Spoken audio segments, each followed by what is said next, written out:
Olá, pessoal, boa noite. Vamos aguardar o Wagner entrar.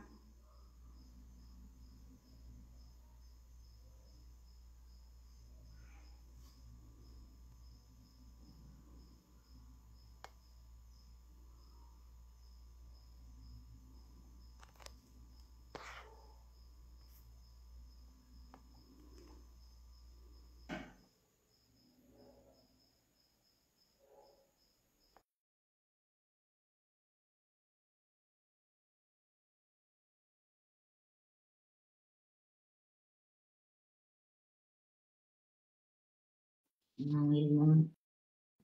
Você tem que chamar ele. Aqui, ó. Não é aqui, não? Isso. Ah, tá. Olá! Como é que chama ele aqui? Não dividiu a tela. É. Aqui. Tá convidado. Está convidado, ele tem que aceitar. Sim. Ô, Wagner, mandei aí para você.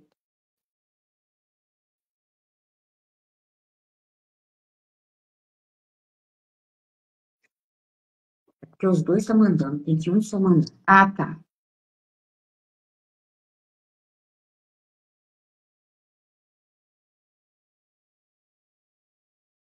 Te mandei aí.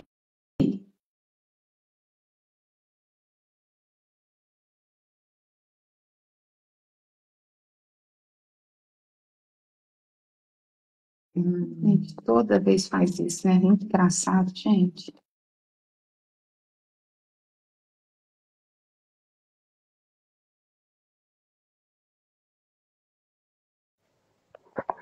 Ah, agora.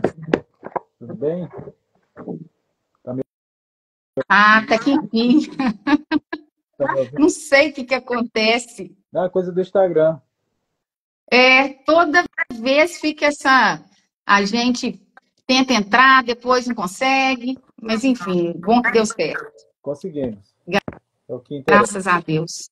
Ô, E aí, Wagner, boa noite. boa Que noite. bom ter você aqui com a gente, viu? Eu que agradeço.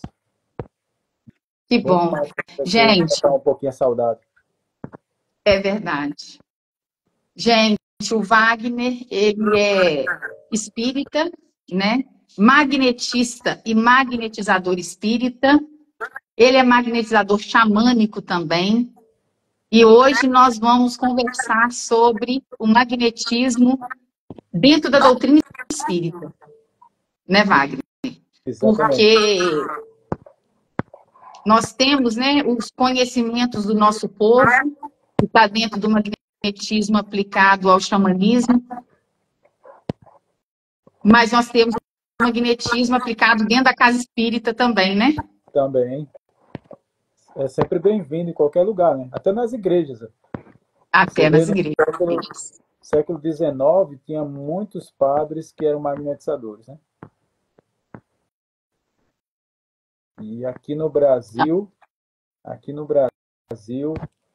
tinha o Frei Ugolino, que era um frade e atendia com magnetismo na igreja, lá no sul do país. E ele é um frade muito bravo, né? Parecia o meu anjo guardião. Meu anjo guardião é um frade bem bravo também. Não sei se é característica dele, eu acho que não. Mas assim, ele brigava assim, diz, olha, vocês dizem que o magnetismo é uma coisa do espiritismo. Não, de fato ele estava certo. O magnetismo é para todos, mas a casa espírita pode utilizar. E se tem um recurso mais espírita, assim, que a gente pode dizer assim, que Kardec falou, que Kardec fez muita referência, Kardec era um magnetizador, né? Na introdução do Livro dos Espíritos, ele diz que estudou o sonambulismo por mais de 35 anos, para estudar mesmo, para Kardec, que era um mistério. Ele dizer que estudou é porque ele realmente tinha conhecimento profundo. E não só isso, né, Elisângela? Ele disse que foi o magnetismo que preparou o caminho do espiritismo. E a aceitação mais rápida naquela época, em 1857, no, na França, foi muito desse trabalho já executado pelos magnetizadores. Né? Quase 100 anos, já que o magnetismo já estava tinha sido trazido por Mesmer, né? Naquele formato acadêmico dentro de uma universidade, depois dentro da própria Academia Francesa de Medicina, na época de Kardec, 1857 a 60, ele registra na Revista Espírita que muitos médicos também eram magnetizadores, né? Para alguns deles custou muito caro, como, por exemplo, o James Dale e o John Elliston, na Inglaterra, foram caçados porque existia um magnetismo também. Mas hoje a gente não tem mais isso, porque os médicos cuidam da sua medicina e os magnetizadores nas práticas integrativas, está tudo bem, e ninguém briga com ninguém, né? Tá cada um fazendo o seu trabalho. Então, hoje o magnetismo é uma prática integrativa e complementar que pode, de certo, né? Como a gente sabe, né, Elisângela? A gente pode exercer a caridade mais linda que tem, que é a caridade em forma fluídica, como eu gosto de dizer, né?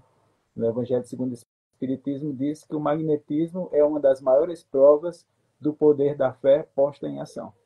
Então, Wagner, o magnetismo, ele, na verdade, a gente tem o histórico dele desde a época do Egito, né? A gente tem esse né?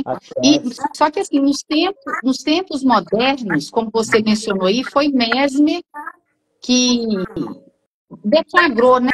Porque Mesmer devia ter um poder magnético muito grande, né?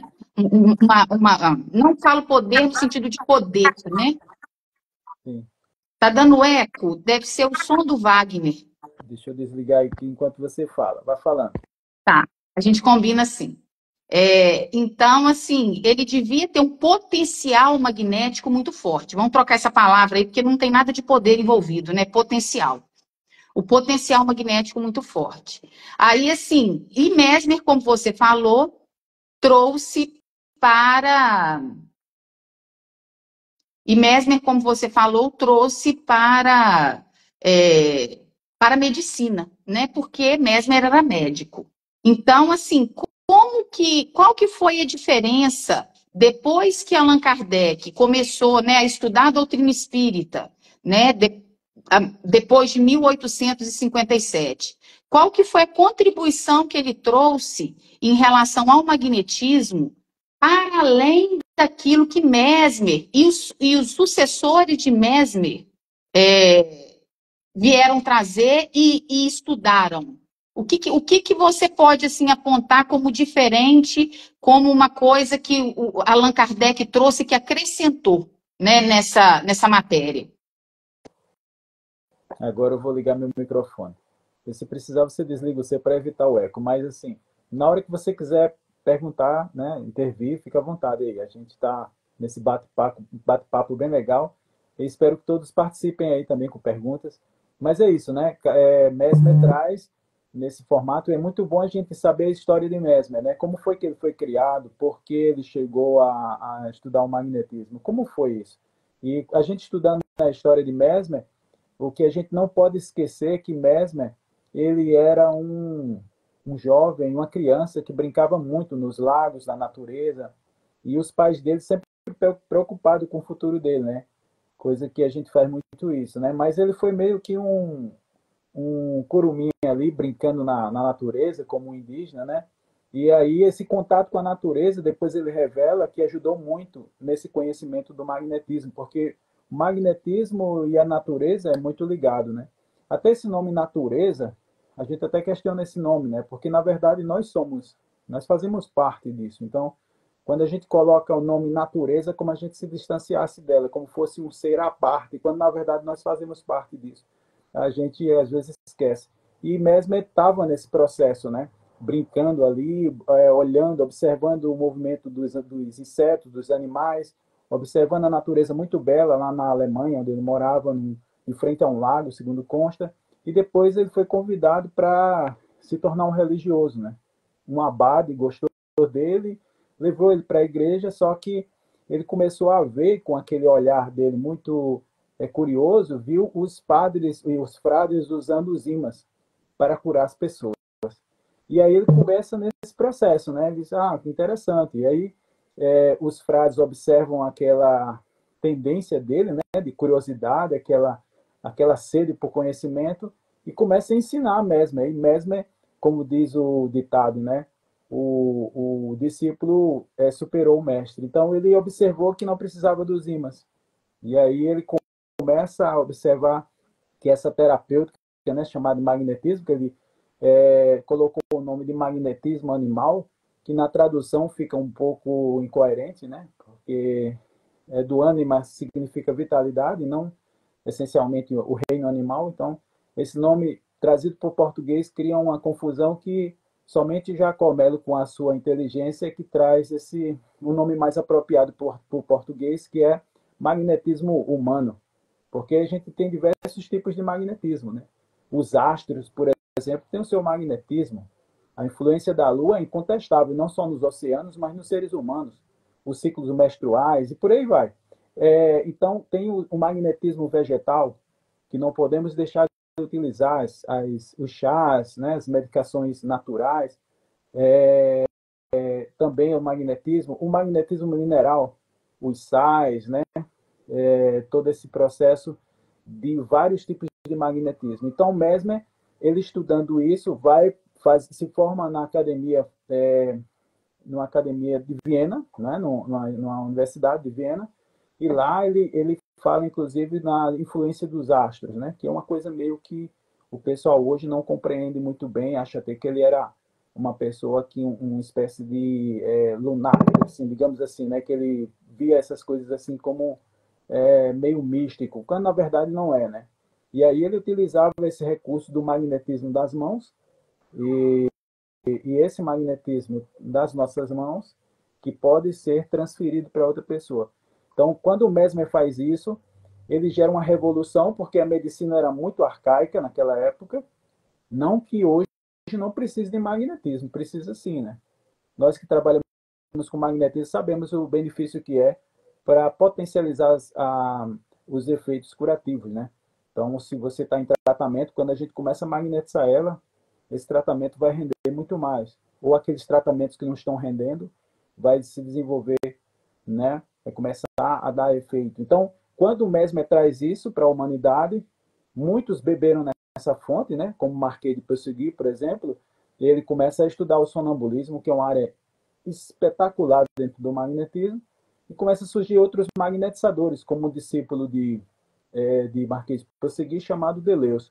Deleuze, em 1825, lança uma obra-prima, né? Ele lança primeiro uma história crítica em 1813 e depois, em 1825, ele lança instruções práticas sobre o magnetismo animal.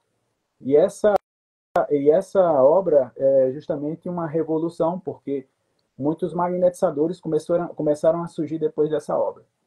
Existiam muitos magnetizadores já. Então, e Deleuze é muito engraçado, porque ele alerta, sabe, Elisângela, ele alerta o seguinte: existiam 3 escolas, que ele citou no livro Instruções, não, no livro História Crítica do Magnetismo. Existiam 3 escolas. Uma escola era a escola de Mesmer, a outra era de Marquês de Peyssegui, e a outra era dos espiritualistas, né? Deleuze considerava a escola espiritualista muito mística, sabe? E a gente tem que ter muito cuidado com isso mesmo, sabe? Você pode perguntar para mim ou os amigos que estão nos escutando aqui, mas o espiritismo é místico? Bom, o espiritismo que a gente conheceu na época de Kardec não era, não, né? O que a gente tem hoje aí é por conta de risco dos brasileiros, né? Que os brasileiros adoram mexer no que, né, o que tá bom, mas tudo bem, é de cada um. Mas o que Kardec fez ali, né? Diante daquela revolução que foi o magnetismo, que se espalhou pelo mundo, aqui tem notícia aqui no Brasil de magnetizadores aqui no Brasil, no início do século XIX, como o Dr. Gamarra, em 1836, tem registro dele, né? E outros tantos magnetizadores vieram aqui para o Brasil para disseminar essa grande terapêutica que funcionava muito bem, funciona, né, até hoje. E Allan Kardec ele faz uma revolução nesse processo, porque em 1857 ele lança o Livro dos Espíritos e ele preenche uma lacuna que faltava dentro do magnetismo, não por culpa do magnetismo, mas por culpa dos magnetizadores. E quando começava a receber as mensagens dos espíritos, daqueles que já morreram, eles simplesmente desprezavam essa comunicação, essas informações. Então, dizia que o sonâmbulo ou o médium, ele estava inventando, estava delirando, ou estava ficando doido mesmo, né? Muita gente, até hoje, né? É medicada por aí, por alguns médicos. Hoje não, tem muitos médicos, graças a Deus, que já avançaram e quando começa a notar que existe essa vertente mediúnica, já vai indicando para um centro espírita, né? Já vai indicando para algumas instituições assim, porque eles sabem que é problema espiritual. Mas, infelizmente, tem outros médicos que são céticos. E como eles não entendem isso, eles acabam passando medicações, quando, na verdade, algumas vezes, não estou dizendo que sempre, mas algumas vezes é uma faculdade, né? Uma faculdade mediúnica. Allan Kardec, muito sábio, começou a preencher essa lacuna que existia, que era a comunicação com os mortos, né? Aqueles que já viveram aqui na Terra e que simplesmente estão lá do outro lado. Ninguém morre, né? Não existe a morte. Para a gente não existe morte, né? O sábio Deleuze, exatamente, como a nossa amiga aí disse, eu acho que um amigo, não estou conseguindo ver. Muito obrigado pela colocação. Exatamente, ele chamava, Allan Kardec chamava ele de sábio. O sábio Deleuze foi o único que eu vi Allan Kardec chamar de sábio. E eu tenho quase certeza que Allan Kardec começou estudando as instruções práticas. Quando a gente faz os cálculos desse tempo de 30, eu estudei o magnetismo por mais de 35 anos, remete justamente a 1825, quando foi lançada essa obra, né? Instruções práticas sobre magnetismo animal de Deleuze. Eu não encontrei em lugar nenhum, mas eu posso sugerir, né, nas minhas observações, que provavelmente ele começou com essa obra, né? Então, voltando para Allan Kardec, ele acaba preenchendo esse espaço da comunicação com os mortos. Então, quando o sonâmbulo, às vezes, né, via uma entidade e dizia assim, olha, eu estou vendo uma pessoa assim, assim, e as pessoas estavam no ambiente, não, mas esse é meu pai, isso é meu avô, isso é... Começava a identificar essas pessoas, né, que estavam ali, e outras vezes essas pessoas que estavam ali do outro lado, que só o sonâmbulo conseguia ver, outras vezes os médicos conseguiam ver, começava a dar mensagem.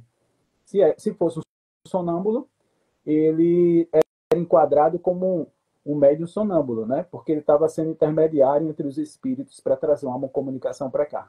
Então aí vinha recados, né? Dizendo, ó, tá dizendo isso, tá, né? Tá falando detalhes, porque assim, uma coisa é a gente confiar nos espíritos. Não podemos confiar em todos os espíritos, Allan Kardec ensina muito bem isso, né?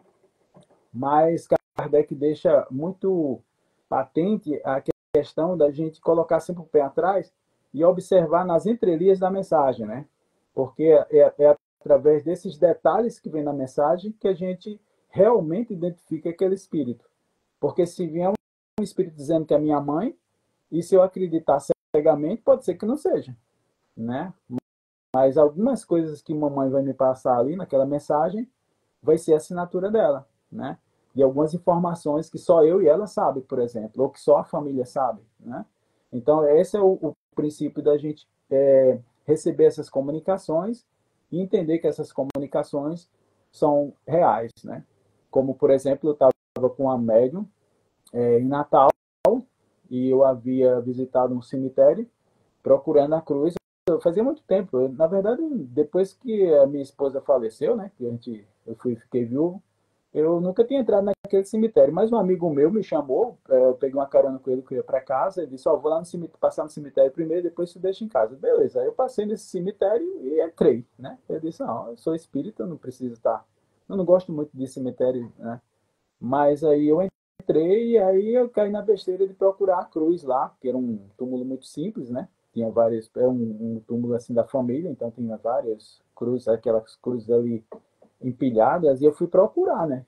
E eu não encontrei a cruz que era referente o nome lá da minha esposa, né? Que eu fiquei viúvo. E aí, quando eu fui para Natal, no primeiro final de semana, isso foi mais ou menos no meio da semana, talvez, quarta ou quinta-feira, não lembro bem, mas quando foi na sexta-feira à noite, na sexta-feira à noite, a gente fez uma mediúnica na casa de uma amiga nossa, a gente cuidou de todo mundo e no final a entidade, eu pensei assim, né? Engraçado, eu cuidei de todo mundo, né? Aquela sensação interessante, eu cuidei de todo mundo e eu, né? Eu não falo, aquela questão de carência, digamos assim, né? Aí a entidade veio, né? E disse assim, o que é que você estava procurando lá no cemitério? Eu não estou mais ali. Aí eu, eita, ninguém sabia disso, eu não tinha contado para ninguém, né? Então, são esses detalhes que remetem à veracidade da entidade, né? Que ela era a minha esposa que tinha vindo, né? Eu disse para ela, olha, fica tranquilo, os meninos estão bem, estão tudo adulto aí, não se preocupe, siga seu caminho, vou seguir o meu, né? Porque tem gente que acha que existe alma gêmea, né? Ou alma gema, né? Que é algemas. Não, não existe, né? Ela vai seguir o caminho dela, vai encontrar outra pessoa, vou encontrar outra também, e por aí vai, né? Tu vai ficar preso a essas coisas. E vai, né? Quando você encontrar ela lá do outro lado, ela vai ser amigos, né? Se ela quiser continuar com minha amizade, se não quiser, tá tudo bem também. A gente não é obrigado a nada, né? Então a gente vive nesse mundo, ninguém é obrigado a viver com ninguém, né? Nem eu posso obrigar, né? Tem gente que diz assim, quando fulano morrer, vou viver com ele o resto da vida, vou encontrar ele lá do outro lado. Como assim? Será que ela vai querer? Será que ele vai querer continuar de novo, né? Não, nem sempre, né? E tá tudo bem. A gente pode seguir outros caminhos, né? E é engraçado esse tipo de coisa, né? Você encontrar mensagem como essa, mostrando que realmente aconteceu um fenômeno ali de mediunidade, né? Que houve a interferência, né? De um espírito que não era a médium que estava ali, que ele não conhecia a minha esposa, não sabia que eu tinha visitado o cemitério, né? E por aí vai. Então, são esses detalhes que nos interessam muito. Kardec foi sábio porque ele pegou essa lacuna que faltava e criou uma nova modalidade de magnetizador, né? O chamado magnetizador espírita. Esse magnetizador espírita vem justamente atender uma demanda que faltava muito, que era, por exemplo, para tratar obsessões sérias, como possessão e subjugação. Que a Igreja Católica, na época, ela não tinha esse recurso, esse conhecimento que Kardec trouxe, e criou o exorcismo, né? E o exorcismo não funciona, sinceramente falando, não funciona. Por mais. Ele só vai funcionar, e aí ele teria que mudar o nome de exorcismo, né? Se ele começar a entender que aquilo não são demônios, né? Que são espíritos que vieram aqui na Terra e começar a dialogar com eles, só isso. Sair dessa vertente de achar que aquilo é o Satanás, é demônio, né? Que aí tudo bem, a gente respeita a crença de cada um, mas não tem eficácia, né? Se como não tem eficácia, aquele expulsar demônios lá na igreja protestante, né? Então a gente vê muitas vezes, Elisângela, protestantes e católicos estudando o espiritismo para justamente entender esses processos mediúnicos, porque existem padres que são médiums, né? Então, Kardec traz essa modalidade de magnetizador espírita, primeiro para ajudar no desenvolvimento mediúnico, né? Eu não consigo entender, depois que a gente estuda o magnetismo, né? Sou muito grato a Jacó Melo, porque foi ele que trouxe o magnetismo de volta aqui para o Brasil. E você não sabe o quanto ele é rejeitado, porque existe uma vertente religiosa pesada no nosso meio, né? E só acha que espiritismo é religião e que a ciência não tem valor e que a filosofia muito menos. Então, o que a gente tem de kardecismo, será que a gente pode falar assim, né? Muita gente critica esse nome, mas se você realmente é espírito, você deveria conhecer Allan Kardec, né? No mínimo, né? As obras dele, né? São mais de 20 obras. E a partir daí você entender que o magnetismo faz parte também do conhecimento espírita, e quando Allan Kardec, no ano da sua morte, né, em 1800, do seu desencarne, em 1850, em janeiro de 1859, de 69, ele morre em março. Mas em janeiro ele lança uma obra, não, em janeiro não, minto, em abril, ele lança uma obra, mas Wagner, ele morreu em março, ele desencarnou em março. Você está falando da obra de abril. Pois é, a de abril ele já deixou pronta, de tão organizado que ele é. Nessa última obra, na última revista espírita de Allan Kardec, ele lança a sua última obra, que Catálogo Racional, obras para se formar uma biblioteca espírita, e nesse catálogo tem mais de 10 livros de magnetismo, e graças a Deus, né, graças à espiritualidade amiga, graças ao universo, a maioria dessas obras já estão traduzidas para o português. Então não tem mais desculpa de vocês não conhecerem o magnetismo. Se vocês se dizem espírita, vocês têm que conhecer o magnetismo. Se você não quer conhecer, pelo menos ser um magnetista, né? Que é aquele que estuda o magnetismo, pelo menos isso. Mas a gente não aguenta. Quando você começa a estudar o magnetismo, você não aguenta, né? Você começa a utilizar o magnetismo como uma excelente alternativa de caridade, de ajudar o próximo, né? Nem que seja na sua própria dor, ou na dor do seu pet, ou dos seus parentes, aí vai se propagando, né? Vai para o infinito. Mas, assim, quando você começa a estudar o magnetismo, você começa também a entender mais o espiritismo. Então, quando você vê Allan Kardec ensinando a magnetizar o braço das pessoas para fazer psicografia ou pintura mediúnica, boa noite, querida Rita, saudades. Ele mostra que você magnetizando o braço, se a pessoa tiver a faculdade, porque se não tiver a faculdade, nada vai acontecer, né? E foi muito engraçado, em Belém do Pará, houve uma magnetização de um braço de uma senhora, que ela não sabia que era médium, ela era uma pessoa muito simples da casa lá. Lá de Belém, uma coisa assim, o nome do centro na época. E aí ela começou a fazer uma pintura, né? Porque quando você magnetiza o braço, pode vir uma psicografia, né? Que são transcrições lá, né? E pode ser pintura também, né? Que a gente chama de psicopictografia. E aí começou a fazer Esse quadro que está atrás de mim aqui é pintura mediúnica, ó. massa. Está dando para você ver? Dá. Com giz de cera foi? Foi feito com giz de cera, numa casa espírita lá em Belo Horizonte, que tem esse tipo de trabalho de pintura mediúnica. Na verdade, tem trabalho de cartas consoladoras, de atendimento espiritual e de pintura mediúnica. Aí eu recebi lá, que são as flores. O mais interessante é que o meu esposo, hoje eu sou casada novamente, mas o pai dos meus meninos faleceu. E aí, quando ele desencarnou, um tempo depois, eu fui, né, nessa casa espírita lá em Belo Horizonte, e aí o mentor de atendimento espiritual falou comigo, né, que ele estava lá, que ele não podia psicografar, porque estava muito recente o desencarne dele, mas que ele estava bem, me deu referências dele, e falou assim, ele pediu para te entregar essa pintura.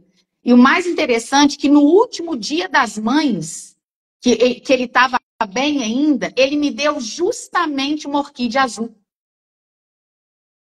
Ele e o Davi. Ele comprou uma orquídea azul no dia das mães para poder me entregar. E aí ele me deu justamente essa pintura que é de flores azuis. Olha que interessante. E assim, é um consolo para nós, né, Wagner?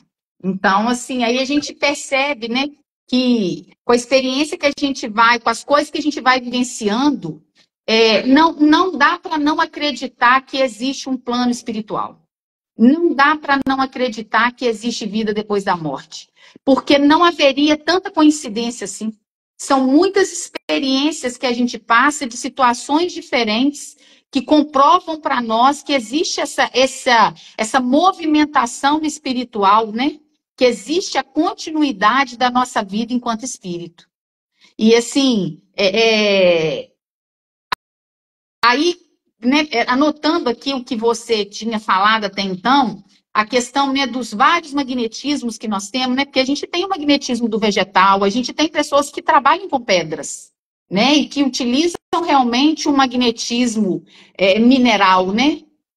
E aí, quando eu comecei a pesquisar sobre essa questão do magnetismo, eu também pesquisei sobre o magnetismo dos ímãs, porque tem o biomagnetismo, que são os ímãs, né? Utilizados pela medicina. Então, que eles colocam inclusive em pontos, né? Meridianos, colocam em pontos. E assim, aí eu fiquei pensando, eu falei assim, gente, e o que Allan Kardec veio trazer para nós, né? Porque quando você começa a trabalhar a parte magnética propriamente dita, mas que você também percebe que, atrelado àquilo ali, tem questões espirituais envolvidas, a chance de melhora da pessoa é muito maior. Então, nos atendimentos que a gente faz, a gente percebe que tem muitas dores, muitos incômodos que a pessoa tem, que na verdade não são dores físicas. Assente no físico, é real, o físico dói, mas a origem daquilo ali não é física. A origem daquilo ali são desarmonias energéticas e questões espirituais envolvidas, né?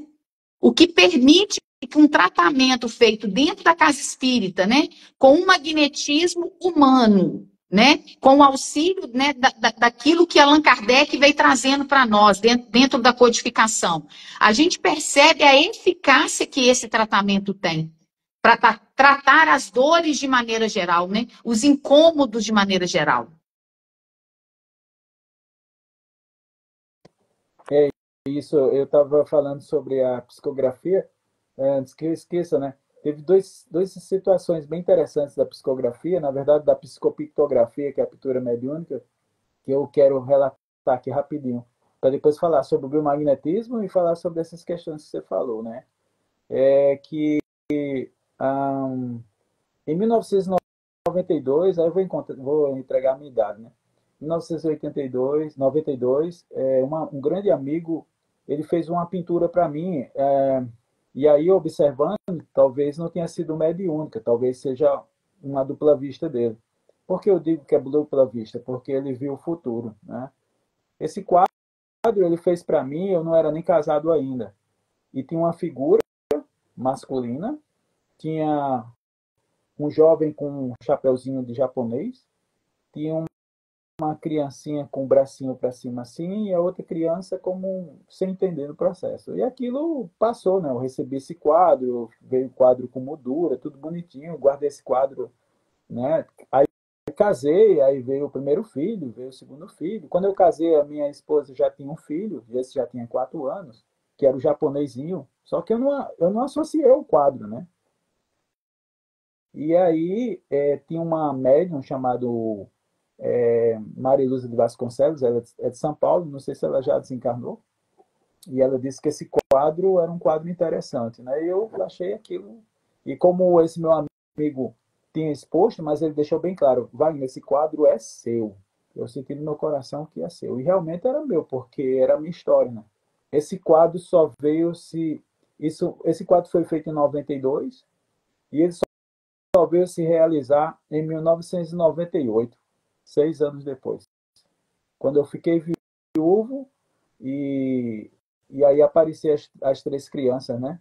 O mais velho, que não era meu, era do primeiro casamento, o mais novo, que estava com a mãozinha para cima, porque tinha 4 anos, e o do meio, que estava meio que sem entender do processo. Então, é muito interessante esse tipo de coisa. E o outro que eu queria contar foi um quadro meio que xamânico, né? Que na verdade eu nem tenho entrado nessa área xamânica ainda.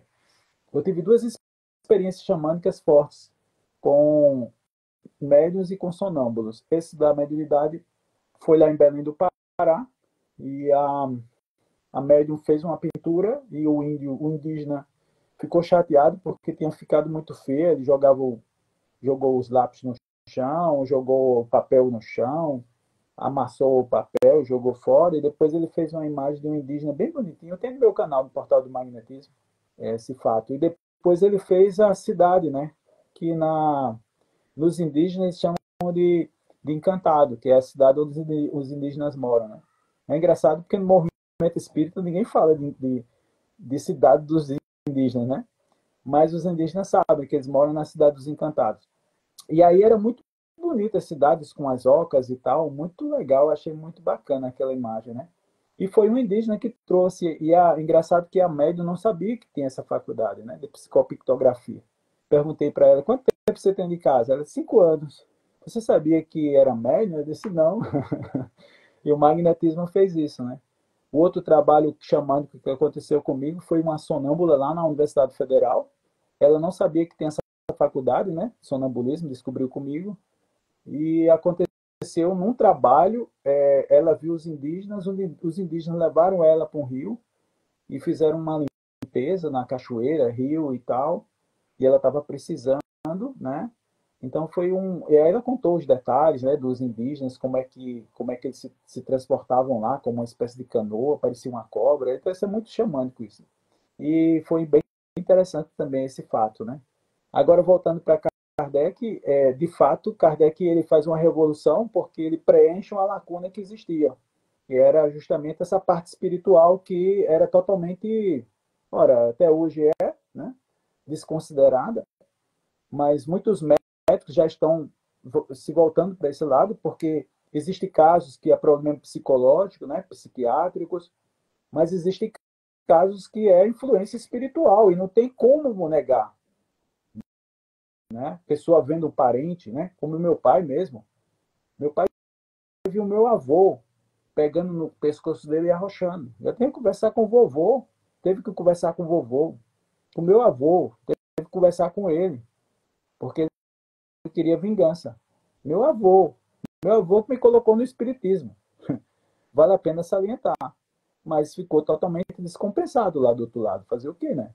Porque quando a gente vive muito no oba-oba aqui na Terra, quando a gente se depara com o mundo dos espíritos, a gente pode ter um grande choque, né? E principalmente quando a gente passa a vida juntando dinheiro. Ora, não tem gaveta em caixão, né? Não dá para levar tudo, né? Não era como o Egito lá que jogava as coisas lá dentro da pirâmide, né? Não existe isso, né? Então, uma coisa é você ter um celular desse e dizer assim, esse aqui é meu celular, mas isso aqui é só um instrumento, isso aqui não... Eu não vou morrer se alguém roubar esse celular ou se o celular quebrado.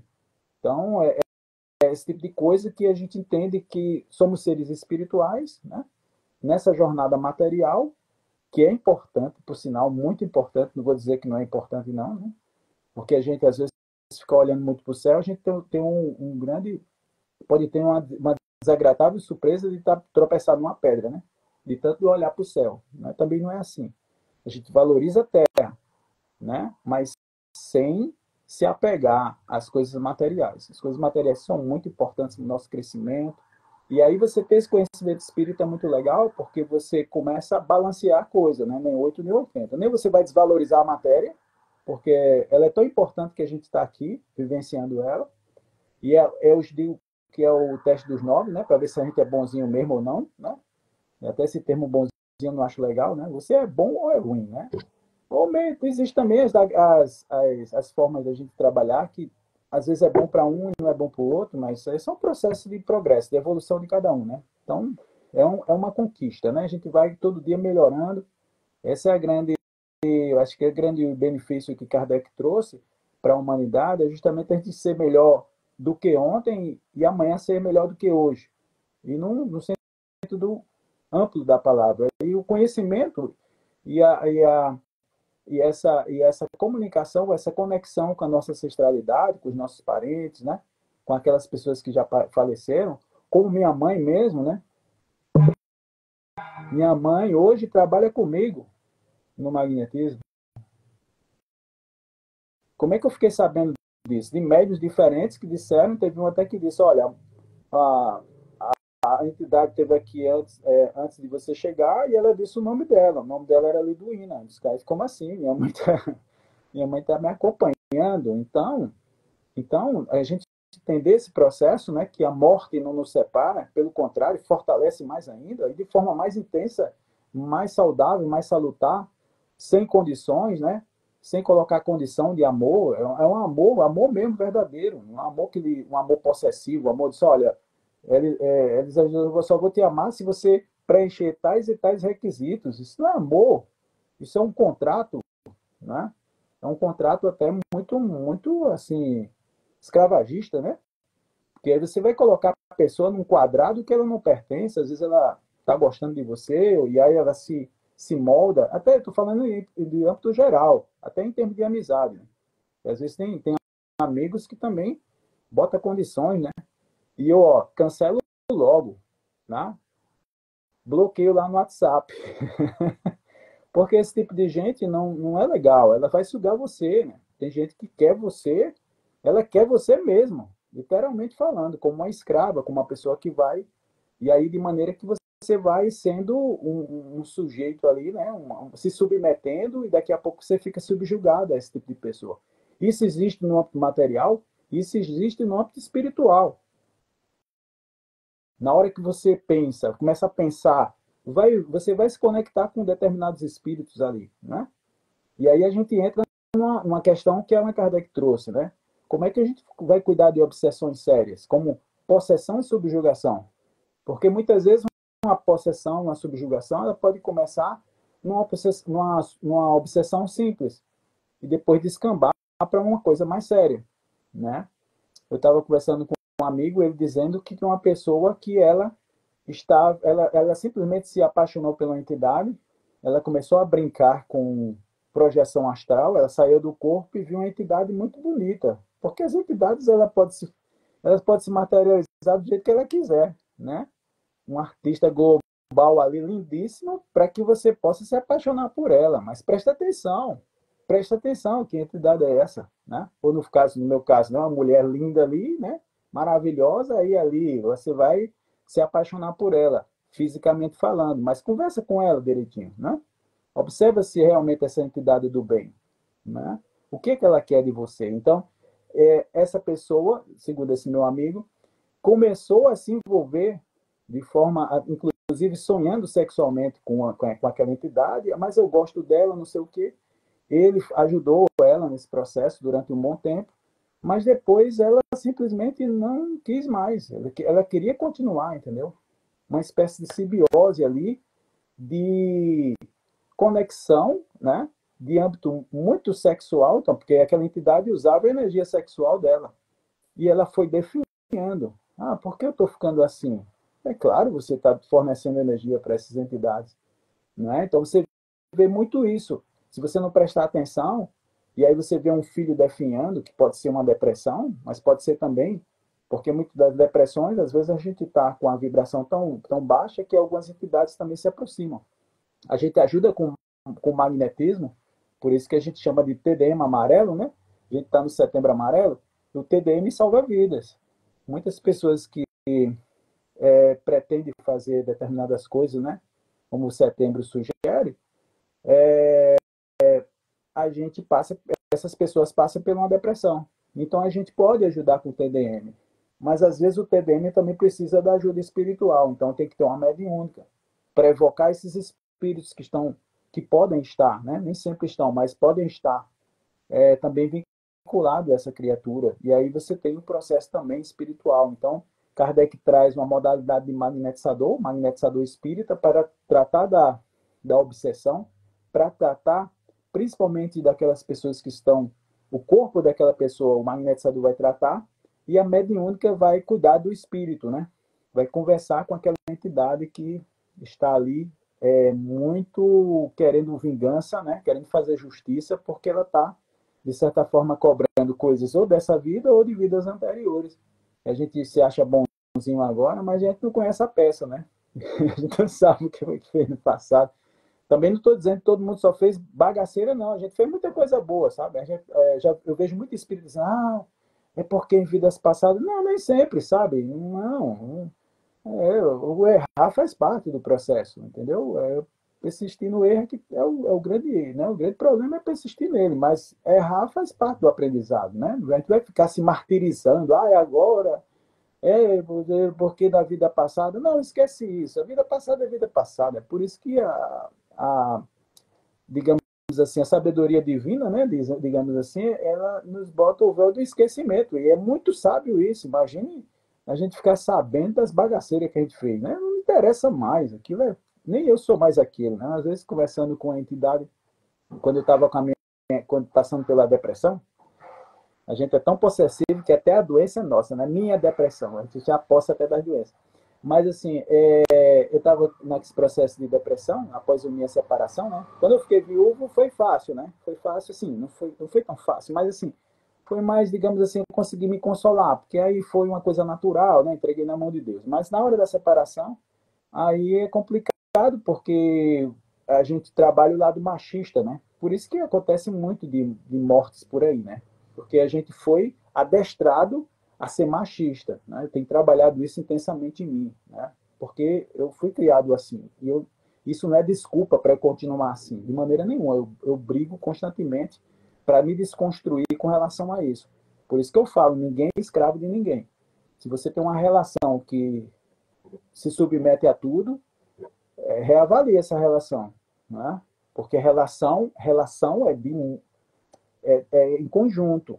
Um não vai ficar submisso ao outro ou ser escravo do outro, mas você casa com um filho, né?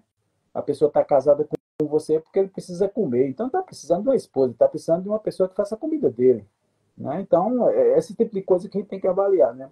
É parceria mesmo, né? É ajudar um ao outro, né? Ajudar elogiar, enfim, ter essa conexão, e também a sexualidade, que faz parte, né? O coroamento disso é a sexualidade, né? A questão da relação sexual. Mas quando eu passei por essa depressão, vieram várias entidades me procurar, né? E aí teve uma que foi muito engraçada, porque foi lá dos passados muito distantes, né? Eu era uma das esposas dele, né? Quer dizer, eu era uma mulher, na verdade, em outras vidas, né? Há muitos anos atrás, eu era árabe, e esse cara tinha umas 50 mulheres e eu era uma delas, mas ele só lembrava de mim, porque eu que tinha traído ele. E aí eu fui conversar com ele ali, né? Dizer, olha, rapaz, preste atenção, eu não sou mais aquela mulher, eu sou homem agora, preste atenção. Aí ele, realmente. Então, preste atenção, cara, sai dessa, porque me perdoa, né? Desculpa aí que eu fiz com você, fez parte do passado, mas, cara, esquece isso, né? Não compensa mais tá querendo fazer justiça uma coisa que não existe mais. Vai sair do teu caminho, tu tá bem? Não tô bem, não. Então pronto, tu tá bem porque tá querendo vingança, né? Que aquele que quer vingança não vai ficar bem, né? Então a gente conversa de forma amorosa com esses irmãos para justamente ele renunciar a esse propósito de vingança, né? Então é muito lindo a gente ter o espiritismo mostrando essa possibilidade de tratamento espiritual, que Allan Kardec chama de educação dos desencarnados, né? Educação do espírito obsessor. Eu acho muito lindo isso, né? Elisângela, estou falando um bocado. Quer falar alguma coisa? Não, engraçado que a gente, antes de começar a live, nós fizemos o evangelho. E caiu no evangelho justamente essa parte de laços de família, ingratidão dos filhos em relação aos pais. E é um texto de Santo Agostinho que fala, né, dessas relações anteriores que a gente tem e que Deus, né, é tão bom e tão misericordioso que ele permite, né, os reencontros, né, para a gente poder resolver essas situações. Então, assim, e eu fico pensando, sabe, Wagner, eu acho que Deus é tão bom que ele dá várias oportunidades para nós em vários lugares, né? E você vê que as coisas vão tomando nomenclaturas diferentes, mas para que Deus consiga chegar onde a pessoa quer buscar. Porque nem todo mundo quer buscar no mesmo lugar, né? Cada pessoa, ela busca dentro daquilo que a crença dela acredita, dentro daquilo, né, onde ela está vinculada, né? Então, por exemplo, você tem, né, dentro desse âmbito grande do magnetismo, né, que nós começamos a conversar aqui, você tem, por exemplo, as terapias, né, o magnetismo aplicado nos consultórios, onde a pessoa, às vezes, tem um pouco de preconceito em relação à questão da espiritualidade, ela busca ali no consultório e a oportunidade do magnetizador trabalhar ali no consultório com ela, né? Tem pessoas que são ligadas mais a questões da natureza. Aí você tem também o magnetismo xamânico, que puxa mais essa energia da natureza, né?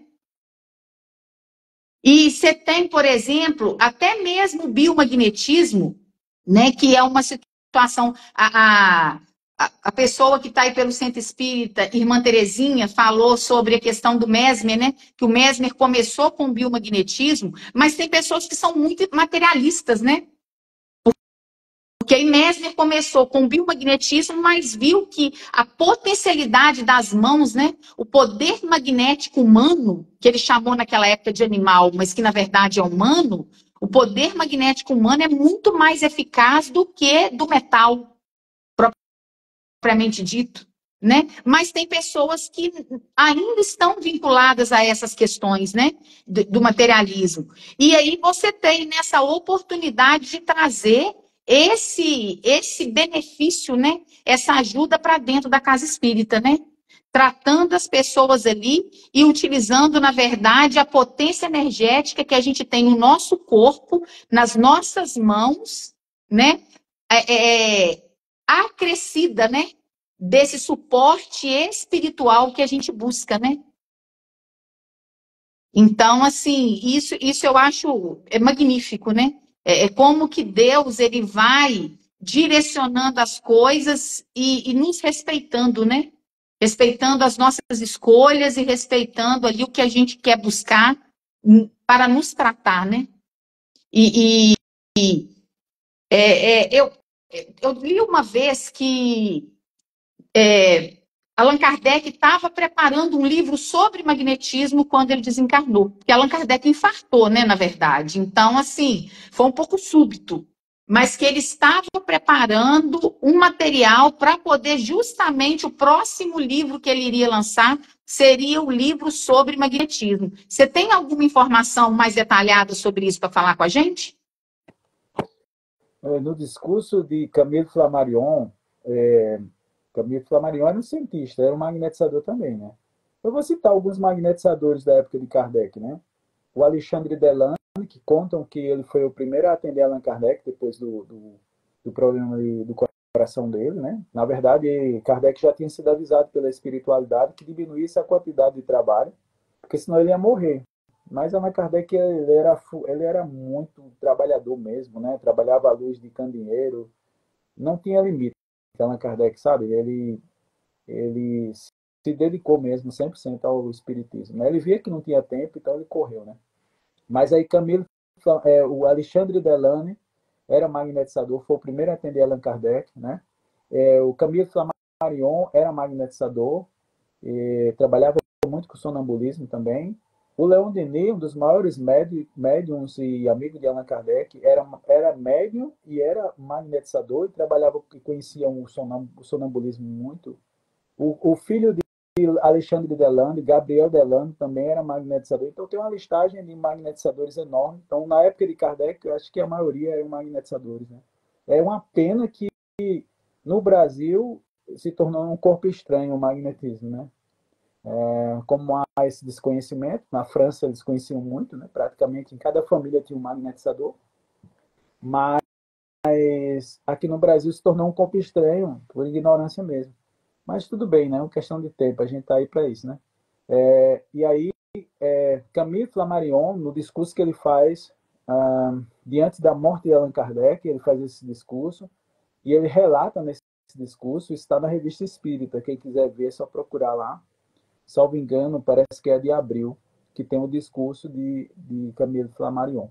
E Camille Flammarion acaba soltando essa informação lá, dizendo que Allan Kardec estava preparando uma obra sobre magnetismo e espiritismo. Não deu tempo, né? E a gente também não encontrou esses escritos. Eu creio que talvez, né, vamos ter esperança que algum pesquisador, que eles estão fazendo bastante pesquisas, porque existem umas celeumas aí no movimento espírita, que não foi Kardec que lançou a Gênese, existe uma Gênese clandestina. Isso é tudo celeuma. A Gênese foi publicada por Allan Kardec. Na verdade, Allan Kardec deixou pronta e é Mélie, a esposa dele, que publicou. Mas foi Kardec que fez. Assim como o Céu e o Inferno também. Existe uma celeuma aí no nosso meio. Mas isso tudo é para enfraquecer, sabe? É tão fácil, né? Derrubar o trabalho de uma pessoa séria como Kardec, né? Usando esse tipo de artifício. E pessoas sérias do movimento espírita lá em Sudeste caindo nessa besteira, sabe? Por isso que a gente tem que ter muita lucidez com relação a isso, né? Trabalhar com o espiritismo é muito bom. Eu amo a Umbanda, eu amo o Candomblé, eu amo as outras religiões, o Catimbó Jurema, tenho estudado muito Catimbó Jurema, porque é uma vertente indígena, mas eu não posso misturar. Se é uma casa espírita, é casa espírita, né? Então, se a gente vai trabalhar no centro espírita, é de acordo com o centro espírita. Agora, se for um centro espiritualista, então, as pessoas que estão ali naquele centro espiritualista, ou universalista, né? O pessoal está falando assim, universalista, então aí pode trabalhar com outras entidades, sabe, Alessandra? Mas se você é espírita, se tem um centro espírita, então, se é de comum acordo trabalhar num formato espírita, então faz da sua forma, né? Não, mas Wagner, eu quero trabalhar com outras entidades. Então pronto, aí você não vai colocar mais o nome Centro Espírita, né? Você vai botar um nome Centro Universalista, né? Eu não estou falando para agradar a federação, não. Para mim, a federação pouco interessa, porque a gente não precisa de representante de Kardec aqui na Terra, né? A referência é o estudo de Kardec, porque eu vejo muita gente querendo seguir algumas coisas, sabe, como fosse um Vaticano. Eu acho que não é por aí. Eu acho que é consciência de cada um. Se você segue Kardec, então você é espírita, né? Se você segue aquele modelo de observação, de não acreditar nos médios cegamente, todo aquele processo que Kardec deixou, então você é espírita. Agora, se você tem outra vertente, pensa de forma diferente, ou só estuda romance, né? Então aí já é mais complicado, porque aí você começa a fantasiar um pouco as questões que a gente diz espíritas, né? Por isso que o movimento espírita está perdendo força. O movimento espírita brasileiro é diferente do movimento espírita francês. O movimento espírita francês estuda Kardec, estuda Leon Denis, estuda os clássicos. Aqui o pessoal esqueceu Allan Kardec, né? Esqueceu praticamente, ninguém sabe nem o que é Allan Kardec, né? Ou fala só em 5 livros, quando tem, na verdade, mais de 20, né? E aí a gente vê as pessoas começando a brincar de espiritismo, falando cada bobagem, né? Dizendo que Mahatma Gandhi está lá em Plutão, tomando conta de Hitler, sabe? Umas coisas assim que não tem sentido, meu Deus. Quem é que inventou essa história? Se você pensasse um pouquinho, parar para pensar, você vai acreditar nisso? Você vai acreditar que Mahatma Gandhi vai cuidar de Hitler lá em Plutão? Para quê? Né? E a gente vê o pessoal brincando, eu digo isso de brincar de espiritismo, né? Então, independente dessa crença aí, meio mística que estão criando aí, a gente tem que voltar mesmo à essência do espiritismo, que é Kardec. Dentro disso, Elisângela, a gente pode também ter de comum acordo num grupo espírita de trabalhar, de ser enquadrado mais como universalista, ou então dizer assim, não, a partir de hoje não é mais uma casa espírita, agora é um terreno de umbanda, que eu acho lindíssimo também, trabalho lindíssimo, né? Mas o ruim é essas misturas, porque a gente não sabe o que é, né? Por exemplo, o que eu tenho visto, né? A medicina indígena, que eu estou estudando muito agora, eles estão colocando dentro de um centro, de um terreiro de umbanda. E isso é chocante, porque uma coisa, uma coisa é a medicina do povo indígena, que tem um papel extraordinário, que abre uma visão espetacular, e outra coisa é você misturar, né? E aqui é a minha opinião, é isso. E as pessoas seguem o que elas quiserem, mas como eu passei por esse processo com o indígena, eu vejo o quanto eles são especialistas nisso, né, Elisângela?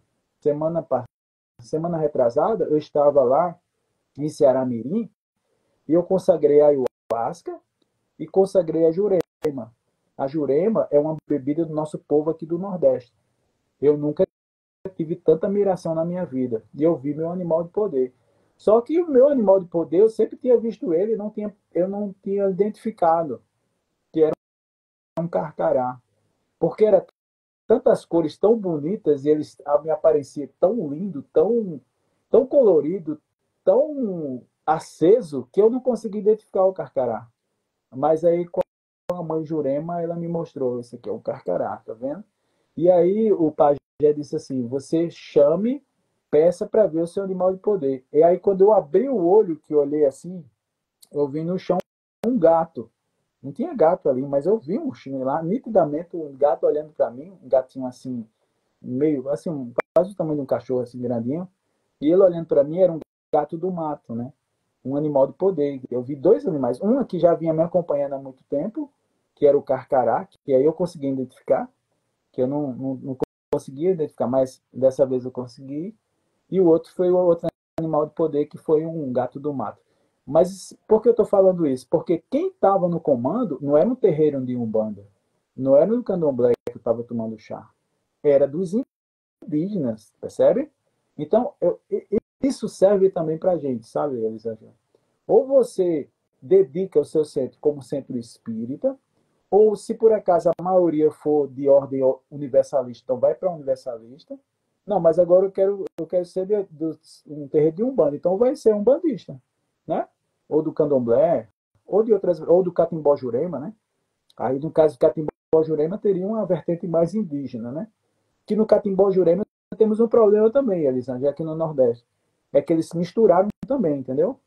Como o catimbó jurema é dos indígenas aqui no Nordeste, então por proteção eles começaram a usar o secretismo que o pessoal da Umbanda usou, porque eles foram muito caçados. Então Eles não podiam fazer o culto deles, né? Ô, O culto do indígena. Wagner, eu vou encerrar e Wagner, vou encerrar e vou te chamar de novo, porque tem 10 segundos restantes aqui, só para você me falar, terminar esse assunto do Catimbó Jurema. Vou te Beleza. chamar de novo, tá? Peraí. Não esquece de salvar.